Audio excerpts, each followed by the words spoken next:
जय श्री राम। आप सबका हमारे चैनल में स्वागत है। आज हम आप सबको बैताल वीर की साधना बताने जा रहे हैं। बैताल वीर बहुत प्रमुख वीरों में वीर माना गया है। 52 वीरों में एक नाम बैताल वीर का भी आता है। बैताल वीर का साधना अनेक अनेक प्रकार के साधक करते हैं। यह साधना उग्र भी है और सात्विक और तामसिक दोनों रूप से सिद्ध की जा सकती है।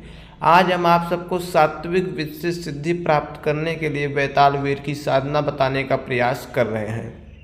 अब आपको दोस्तों यह बता देते हैं बैताल वीर कौन है, बैताल वीर की उत्पत्ति कहाँ से हुई है और बैताल वीर क्या कर सकता है, इसकी शक्ति, इसकी पराक्रम, इसकी साधना किस किस प्रकार से की जाती है। बैताल वीर का उल्लेख राजा विक्रमादित्य से मिलता है, जो कि आप सबके स्क्रीन पे विक्रमादित्य राजा का तस्वीर और बैताल के साथ दिखाई पड़ रहा है। यहाँ से आपको बताते हैं बैताल की उत्पत्ति यहीं से हुई है। चक्रवर्ती सम्राट बनने के योग में बैताल की भी मान्यता प्राप्त की गई है। तो महाराजा विक्रमादित्य इस धराधाम के चक्रवर्ती सम्राट बने थे। बैताल उनका बहुत प्रिय मित्र बना था। यह कहानी बहुत ही छोटे रूप में आपको बताने का प्रयास करते हैं। अधिक विस्तार करने पे वीडियो लंबा हो सकता है, इसलिए आपको छोटे रूप में इस कहानी के साथ साथ इनकी साधना बताने का प्रयास करते हैं, ताकि आप अच्छे तरीके से बैताल वीर की साधना को समझ सकें और जान सकें। अब दोस्तों आपको बताते हैं बैताल वीर विक्रम का बहुत ही अच्छा मित्र और सहयोगी था, जो कि एक प्रेत है। बैताल को एक प्रेत की मान्यता दी गई है, लेकिन यह प्रेत सात्विक और बहुत ही सरल स्वभाव के होते हैं। साधक के बड़े से बड़े कार्य को सिद्ध कर सकते हैं। प्रेत यौन में इनकी उत्पत्ति हुई है, क्योंकि इनकी अकाल मृत्यु हुई थी, इसलिए इन्हें प्रेत कहा जाता है। लेकिन वैसे ये प्रेत नहीं है। भगवान शिव के प्रमुख गणों में बैताल गढ़ का नाम आता है। भगवान प्रमुख शिव के जो भी गण हैं उनमें बैताल वीर की मान्यता है। बैताल वीर का बहुत ही प्रमुख स्थान है। शिव की शक्ति के साथ बैतालों की शक्ति बहुत ही प्रमुख रूप से कार्य करती है। बैताल दोस्तों कई प्रकार के होते हैं। मुख्यतः बैताल भूमिया बैताल, अगिया बैताल, गगन बैताल या अनेक अनेक प्रकार के बैताल की मान्यता प्राप्त की गई है। लेकिन बैतालों में दोस्तों सर्वश्रेष्ठमान वीर बैताल, महाबैताल जिसे कहा जाता है, वह बैताल होता है जो कि सर्व कार्य को संपन्न कर सकता है। बैताल वीर की सिद्धि अनेक अनेक प्रकार के साधक गण संत ऋषि भी करते हैं, क्योंकि दूर गमन यात्रा, वायु मार्ग से जाने की, कहीं भी जाने उपस्थित होने की उपलब्धता में बैताल वीर की साधना की जा सकती है, जिसे पादुका बैताल कहा जा सकता है। वह कहा गया है, हमारे तंत्र ग्रंथों में पादुका बैताल का बड़ा लंबा उल्लेख आया है, वहां से भी प्राप्त किया जा सकता है। आप सबके स्क्रीन पे बैताल वीर का मंत्र भी दिख रहा है। पहले आपको मंत्र बता देते हैं। ओम बैतालाय यच्छ यच्छ छाम छीम छोम छोम छा स्वाहा। दोस्तों बैताल का मंत्र बहुत छोटा सा है, जो कि आप सबके स्क्रीन पे दिख गया है। वहां से बैताल वीर की साधना कर सकते हैं। अब आपको साधना बताते हैं, क्योंकि दोस्तों वीडियो बहुत लंबा हो जाएगा।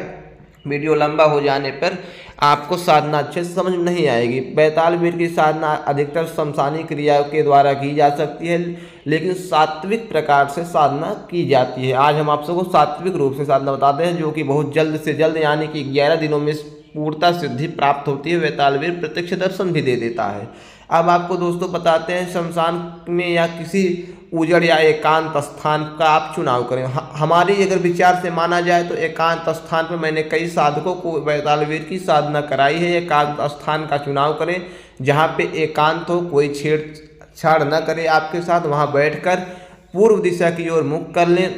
सफ़ेद रंग का आसन, सफ़ेद रंग का वस्त्र और स्फटिक की माला या रुद्राक्ष की माला आपके पास होनी चाहिए। सामने घी का दीपक, 5 प्रकार की मिठाई में सफ़ेद रंग की मिठाई होनी अति अनिवार्य है।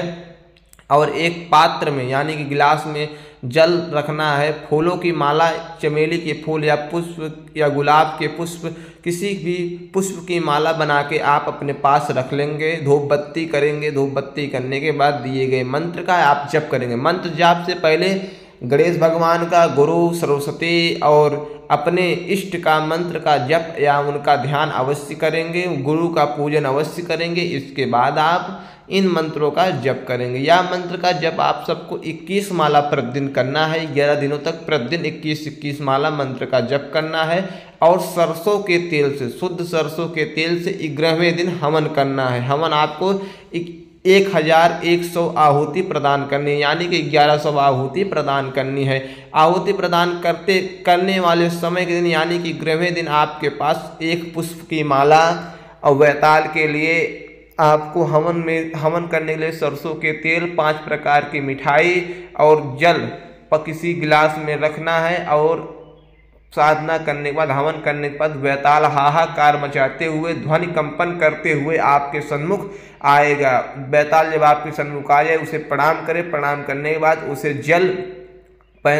जल दें और उसके गले में पुष्प की माला डालें। उसे भोग के लिए 5 प्रकार की मिठाई को दें, वह भोग को ग्रहण करेगा। उसके बाद उसका हाथ, वह आपका हाथ अपने हाथ में देगा तो आप उससे 3 प्रकार के वचन आप ले सकते हैं। वचन में आप हमारे सदा साथ दीजिएगा, हमारे बुलाने पे आपको आना, हमारे परिवार की रक्षा करनी है।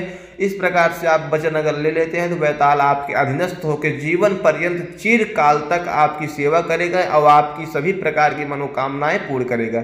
बैताल के साथ क्या किया जा सकता है अब आपको ये बता देते हैं। किसी भी व्यक्ति की जानकारी, भूत भविष्य वर्तमान की जानकारी कहीं भी तुरंत उपस्थित हो जाना, दूरगामी सिद्धि, किसी के बारे में कुछ भी बता देना, सट्टा लॉटरी के नंबर, नींबू उठाने के मंत्र या किसी भी प्रकार की जानकारी इस बैताल वीर के द्वारा की जा सकती है। अधिकतर इसकी सिद्धि तांत्रिकों द्वारा की जाती है कि किसी के बारे में कुछ जान लेना या कहीं भी पहुंच के आग लगा देना, कहीं भी आग का बंधन कर देना, कढ़ाई का बंधन कर देना, नींबू उठा देना, पैसा कहीं से मंगा लेना, दूर रखी वस्तु को एक क्षण में अपने हाथ में मंगा लेना, आकाश से किसी वस्तु को प्राप्त कर लेना, इन सभी प्रकार के कार्य इस बैताल वीर द्वारा किए जा सकते हैं। यह बहुत चमत्कारिक और बहुत ही उपयोगी साधना है।